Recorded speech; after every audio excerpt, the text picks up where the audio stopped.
Radhe Radhe everyone, welcome back to my channel topper stop. तो अभी आपने पिछले ब्लॉग में देखा होगा कि नैन्सी दिल्ली छोड़ रही है। तो मैं एक बार जब अपनी क्लास लेने गई थी और बुक्स लेने गई थी तो मैं उससे भी मिली थी। मैंने नैन्सी और सुमित ने बहुत अच्छा सा थोड़ा सा टाइम स्पेंड किया साथ में। बहुत अच्छा लग रहा था। आई डोंट नो मैं उससे कब दोबारा मिलूँगी। तो अभी जस्ट मैं घर पे आई हूँ और आते ही मैं अपनी चाय पी के और पढ़ने बैठूँगी। कुछ बुक्स मैं ले आई हूँ, एनसीईआरटीज़ न्यू लेके आई हूँ। तो वो सब मैं आज के ब्लॉग में आप लोगों के साथ शेयर करूंगी और भी बहुत सारी चीज़ें डिस्कस करेंगे। अभी पता नहीं, अभी मैं ब्लॉग जस्ट शुरू कर रही हूँ। तो स्टे ट्यून्ड एंड चैनल को सब्सक्राइब कीजिएगा, वीडियो को लाइक कीजिएगा। Let's start the video.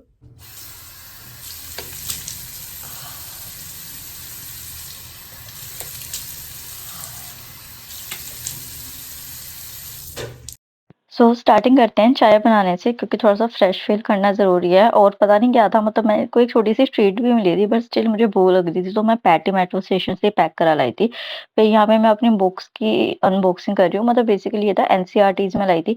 आप लोगों को बहुत ज़्यादा डाउट हो रहा था कि एनसीईआरटी करनी चाहिए या नहीं करनी चाहिए। एनसीईआरटीज़ करनी है, बट 90% 80% लोग नहीं कर पाते, ऊपर से वो बहुत सारी होती है, तो इस वजह से बहुत प्रॉब्लम होती है और आप उसको छोड़ भी नहीं सकते। उसका सॉल्यूशन तो चलो मैं आगे बताऊँगी ही, पर आप ये देखो कि मैं सिर्फ़ हिस्ट्री की ये लेके आई हूँ, एनसीईआरटीज़। और मैं अपना अगर अमाउंट बताऊँ ना आप लोगों को, तो क्या था कि एनसीईआरटीज़ और जो प्लस वो जो मैं 2 बुक लाई, तो मेरा 1550 रुपए के अराउंड बने थे। बुक्स पे बहुत पैसे खर्च होते हैं, क्योंकि इतनी सारी जब अगर आप लेके चलते तो ये थोड़ा प्रॉब्लमैटिक होता ही होता है।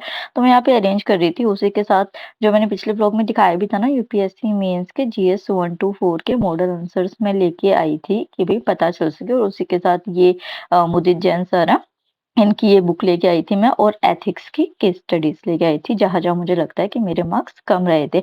अच्छा, ये जो मुदित जैन सर ने ना एक प्रेडिक्शन भी बताई थी 2025 के लिए, वो मैंने अपने व्हाट्सएप चैनल पे शेयर की थी, तो आप देख सकते हो। और केस स्टडीज़ भी जो है ना, इसकी मुझे बहुत अच्छी लगी थी सुनने आईएएस की, तो मैं लेके आई थी। तो यहाँ पे अब मैं अपनी एनसीईआरटी से शुरू कर रही हूँ, और पहले मैं जो है वो इससे करूँगी, मतलब पेंसिल से मार्क करूँगी, ताकि मैं सेकंड डिवीज़न पे, एक्चुअली यही है। आपको अगर देखो, मैं आपको एक टॉपर की बताऊँ ना, तो उन्होंने ये कहा था कि उन्होंने 20 टाइम एनसीईआरटीज़ रिवाइज़ की थी। हाँ जी, एनसीईआरटीज़ की इतनी वैल्यू है। बट आपको अगर वो समराइज़ फॉर्म में मिल जाती है या नोट्स फॉर्म में मिल जाती है, जहाँ पे आपका टाइम भी वेस्ट नहीं हो। जैसे मैं अभी आपको बताऊँ, मैं 10th क्लास की एनसीईआरटी पढ़ने बैठी, एक पेज में मुश्किल से 4 से 5 पॉइंट निकले। बट वो चैप्टर्स इतने बड़े थे ना कि मेरा पूरा दिन 10th क्लास की एनसीईआरटी में गया। तो पहले मैं उसके लिए आपको एक सॉल्यूशन बता देती हूँ। एनसीईआरटी करनी सबसे ज़रूरी होती है, बट स्टूडेंट्स उनको कर ही नहीं पाते हैं, समझ ही नहीं पाते हैं। तो जिसकी वजह से स्पेसिफिकली यूपीएससी बिगिनर्स के लिए डिज़ाइन की गई है एनसीईआरटी निचोड़ बाय यूपीएससी काका, और ये टॉपर्स के थ्रू बहुत अच्छे रिव्यूज़ हैं, इस वजह से मैंने इसको मंगाया है। देखो, प्रॉब्लम क्या है कि बहुत सारे एस्पिरेंट लैक्स ऑफ रुपीज़ तो खर्च कर देते हैं कोचिंग प्रिपरेशन में, बट स्ट्रगल रहता है उनको कि कंसेप्ट नहीं समझ आते हैं और फाउंडेशन वीक रह जाता है। तो यहाँ पे आपको इकोनॉमिक्स, हिस्ट्री, ज्योग्राफी, पॉलिटी की एनसीईआरटी निचोड़ मिलेगी, जो कि आपकी 6 टू 12th की एनसीईआरटीज़ है, ओल्ड एंड न्यू दोनों है। तो जब आप इतनी सारी एनसीईआरटीज़ उठा के बैठते हैं, आपको ये नहीं समझ आता है क्या पढ़ना है क्या नहीं पढ़ना, ऊपर से बुक्स इतनी सारी हो गई हैं कि भाई कैसे करें इसको, लास्ट में रिवाइज कैसे होगा, और क्या इंपॉर्टेंट है क्या इंपॉर्टेंट नहीं है, ये सारे इश्यूज भी होते हैं। तो एनसीईआरटी निचोड़ यहाँ पे आपको हेल्प करती है। ये एचडी फोटोग्राफ्स आपको देती है इसमें, उसी के साथ आपका फाउंडेशन जो है ना, वो इतना अच्छा बना देती हैं ये बुक्स। उसी के साथ क्या होगा कि ये असेंशियल है सक्सेस के लिए, क्योंकि आपको यहाँ पे 3D डायग्राम्स मिलेंगे, कंप्लीट 6 टू 12 एनसीईआरटी क्रक्स मिल रहा है, स्पेशल यूपीएससी टॉपर्स के थ्रू बताई गई है। यूपीएससी स्टेट पीसीएस सभी गवर्नमेंट एग्जाम्स के लिए ये आपको देखने को मिलती है। और इस तरीके के जो पॉइंटर्स फॉर्म दिए गए हैं, वो आपको सिर्फ प्रीलिम्स में नहीं, मेंस में भी हेल्प करते हैं, क्योंकि आपको पता होगा कि डायरेक्ट एनसीईआरटी से भी मेंस में क्वेश्चन आते हैं, और इस तरीके के जो पॉइंट्स मिलेंगे वो आपको प्रीलिम्स में हेल्प करेंगे। डायग्राम्स के थ्रू इतने अच्छे तरीके से समझाया गया है कि आपको गूगल खोलने की जरूरत नहीं पड़ेगी। तो ये बुक बहुत अच्छी है, सच में ये एनसीईआरटी का निचोड़ है। लिंक डिस्क्रिप्शन बॉक्स में, आप अपना फाउंडेशन स्ट्रॉन्ग बना सकते हैं इस बुक के साथ। उसके बाद जो है ना, वो यहाँ पे मैं अपना खाना बना रही हूँ, क्योंकि मैं अपनी चीज़ें अपने आप ही ज़्यादा करना पसंद करती हूँ, क्योंकि पता है क्या होता है, सिचुएशन हमेशा अच्छी नहीं रहती, कभी अच्छे दिन भी आते हैं, कभी बुरे दिन भी आते हैं। जब आप सब पे डिपेंड होने लग जाते हैं अपने सभी कामों के लिए, तो जब अच्छा टाइम होता है तो तब तो सब अच्छे से चल जाता है, बट थोड़ा-सा बुरा टाइम आता है ना, तो अगर थोड़ी-सी आपको कुछ बोल दिया जाता है तो वो हर्ट होता है। तो इसके बजाय इस ज़रूरी होता है कि आप ज़्यादा डिपेंड ना रहें और अपने आप ही चीज़ों को करें, तो वो बेटर रहता है। कम से कम आपको ये लगता है कि हाँ, आप अपनी चीज़ों को मतलब जो भी आपने एम अपनी ज़िंदगी में उठाया है, तो आप उसको अपनी कैपेबिलिटीज़ के ऊपर सस्टेन कर रहे हैं। अच्छा, एक चीज़ और बता दूँ, ये जो बुक मैंने अभी आपको एनसीईआरटी निचोड़ बताई ना, इसकी ज्योग्राफी की बुक तो इतनी अच्छी है कि मैं आपको एक बात क्लेम कर रही हूँ आज कि इसके अलावा मैं ज्योग्राफी के लिए कोई और रिसोर्स नहीं उठाऊँगी, मतलब मैप्स के अलावा, क्योंकि ये स्टैंडर्ड बुक, मतलब आपको याद है मैं एक लोटस राइज़ वेबसाइट बताया करती थी हमेशा आपको। इस बुक को पढ़ती मेरे को उसकी याद आ गई। इसमें एनसीईआरटी और स्टैंडर्ड बुक्स का इतना अच्छा कंटेंट है ना, जिस दिन ये बुक मुझे मिली थी उसी दिन मैंने इसके 3 चैप्टर कर लिए थे, और अगर आपको मेरे पे विश्वास ना हो तो आप व्हाट्सएप चैनल पे भी जाके देख सकते हैं। मैं एक-एक पॉइंट व्हाट्सएप चैनल पे शेयर करती हूँ आप लोगों के साथ। सो अभी रात के हो रहे हैं 11:30। ये 6 क्लास की एनसीईआरटी, इसमें 10 चैप्टर थे, तो मैंने 5 चैप्टर पूरे किया, मतलब मैंने 5 आधी एनसीईआरटी पूरी करी है। व्हाट्सएप चैनल पे मैंने कुछ डाटा डाला है इससे रिलेटेड कि कैसे डायरेक्टली क्वेश्चन एनसीईआरटी से पूछे गए हैं, तो वो आप देख सकते हैं जाके, उसका लिंक डिस्क्रिप्शन बॉक्स में मिल जाएगा। अब मैं सोने जा रही हूँ क्योंकि सुबह उठ के पहले मैं इसको रिवाइज करूँगी और कल के आधे दिन में फिर आगे के ब्लॉग को कंटिन्यू करेंगे। Good night.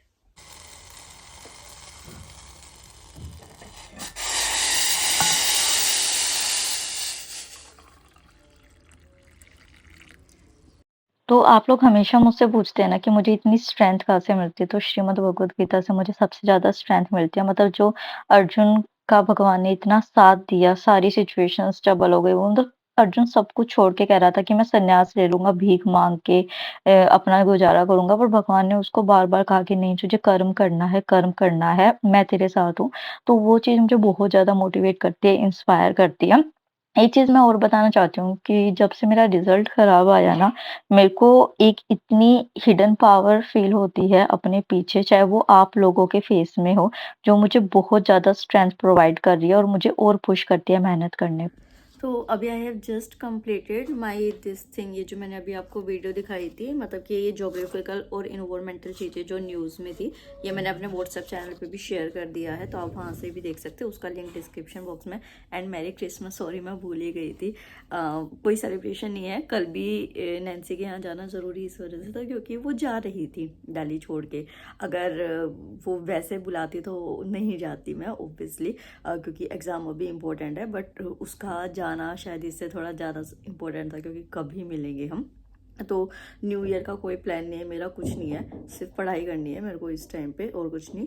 और उसी के साथ जो है, मतलब जैसे ये हिस्ट्री अब मैं रिवाइज करने के लिए बैठूंगी एनसीईआरटी, जो कल 5 चैप्टर मैंने किए थे, तो उन 5 मैंने ये सोचा है कि हिस्ट्री की एनसीईआरटीज, और पहली बार मैं क्या कर रही हूँ, इन्वायरमेंट को लेकर चल रही हूँ, क्योंकि जस्ट अभी मैंने ये किया ना, तो मुझे लगा कि ठीक है इन्वायरमेंट जो है अभी करके एक बार ख़त्म कर देते हैं। एक चीज़ मैं और मेंशन करना चाहूँगी, जैसे अभी एक एग्ज़ाम हुआ 22 तारीख को, तो वो पेपर बहुत ज़्यादा टफ था, बट जो एक्सपीरियंस लोग थे ना उनके लिए वो उतना टफ नहीं होगा, क्योंकि उन्होंने कई कई बार चीज़ों को किया होता है, उन्होंने मल्टीपल जो स्टेट्स हैं और जो यूपीएससी है उनके प्रीवियस घटना चक्र की मैं मेनली बात कर रही हूँ, कि जैसे ये आया था कि घटना चक्र से कुछ नहीं आया, एक्चुअली है कि वो डायरेक्ट क्वेश्चन नहीं उठा के आए हैं जैसे हर बार हुआ करता था, बट रिवॉल्व उसी के राउंड हो रहा था। उससे जब आप इतने सारे प्रीवियस ईयर क्वेश्चंस करके जाते हैं ना, हर चैप्टर के, हर टॉपिक के, और इतने सारे मल्टीपल स्टेट्स के, यूपीएससी के, तो आपको ना चीज़ें समझ आती हैं, आप पेपर में कंफ्यूज नहीं होते। बिगनर्स के लिए नो बहुत प्रॉब्लमेटिक चीज़ थी, वो जो एक्सपीरियंस पेपर थे उनके लिए ये एग्जाम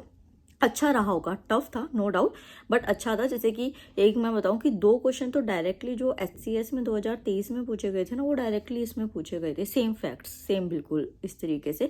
तो इस वजह से ये इस एग्जाम के एनालिसिस के बाद कई जगह आपको यूट्यूब पे दिख रहा होगा, अरे प्रीवियस ईयर से कुछ नहीं आया, तो आप सोचोगे कि अब प्रीवियस ईयर करने का कोई फ़ायदा नहीं है। ऐसा नहीं होता है, आपको सारे स्टेट्स के और यूपीएससी के प्रीवियस ईयर करने हैं, वो आपको एक समझ बनाते हैं, जिसकी वजह से आप पेपर में इजी तरीके से, एलिमिनेशन के तरीके से, या फिर जो एक इंटेलिजेंट गैस होता है उससे आप पेपर को सोल्व कर सकते हैं।